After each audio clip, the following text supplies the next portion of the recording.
আমরা আজকে দায়িত্বহীন কণ্ঠে বলছি, বাংলাদেশের উচ্চ পর্যায়ের কূটনৈতিক যোগাযোগের মাধ্যমে ভারতের মুসলিম লীগ কার্যক্রম যদি বন্ধ না হয়, বাংলাদেশ খেলাফত মজলিসের পক্ষ থেকে কলকাতা অভিমুখে আমরা লং মার্চ করতে বাধ্য হব ইনশাআল্লাহ।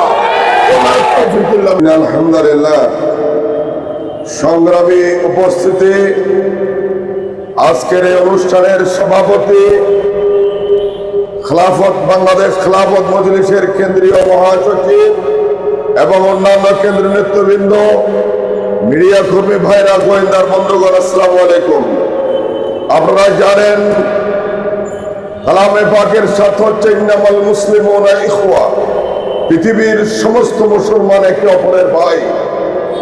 ভারত থেকে নিয়ে বিশ্বের যত প্রান্তে মুসলিম ভাই বোনেরা রয়েছে, তারা আমাদের ভাই। আল্লাহর কালামে পাকের সাথ হচ্ছে।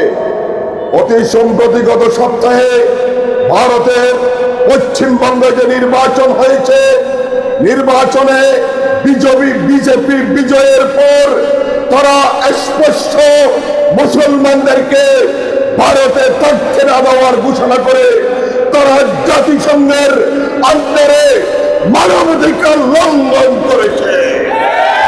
আমরা বাংলার মাটি থেকে এর তীব্র নিন্দা জানিয়ে সাথে সাথে বলবো, বাংলাদেশের বর্তমান ক্ষমতাসীন বিএনপি আপনারা নাকি ইসলামের পরম বন্ধু, কিন্তু ভারতে মুসলমানদের যে নিধন চলছে, আজকে এক সপ্তাহ হয়েছে, পররাষ্ট্র মন্ত্রণালয় থেকে নিয়ে প্রধানমন্ত্রী পর্যন্ত এখন পর্যন্ত তারা নাকুশ হবে বলে কোন বিবৃতি আছে নাই।